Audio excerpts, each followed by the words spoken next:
Ya, tapadya kapa nicho. Ya, anzani Umkomana Mambo. Mambo Dhuterere. Hey. Ndete dzinodzimba ngoni. Eh, Zaita unge panapa panongozviwanana mambo chete ka. Mambo maida maida utonga ameno kuti zvinobva zvadzisusuwo vanhu hatife takakusvika. Kuya pana banji. Tiripo?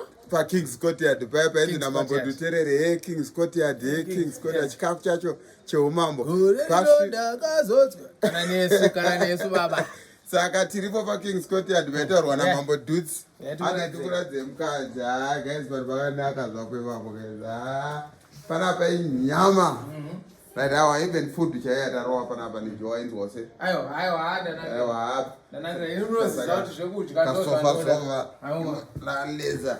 King's Courtyard pavumba mdara. Ndobe madzimambo. So even wapinda ko usiri mambo but wa muno watochi mambo. Saka sister yako noti mambo atizoite. Mambo komerere. Mambo komerere. Na mambo sligerere. Mambo Dhuterere kuna mambo komerere, mambo sligerere. Because tajikira pa King's Courtyard. Hey. Dzinodzimba ngoni. Saka tiriko guys, this is a beautiful place. Yes. in Vumba, in the heart of Vumba. Nokochona view yemakoma akanaka, pane ka stream kari pasi, there's a pool, there's amazing food. Muno macho. Tazemon. Kati mambo.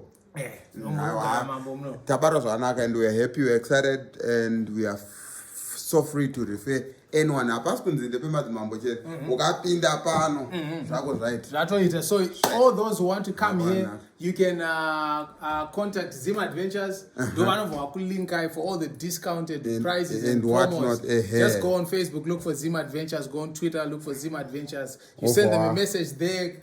Over what ndipinzeo kwana takutokisira kaerere kako kumberi unenge watoneka unenge waona zvikorere kana uri tafadzwa Timothy timerere mambo timerere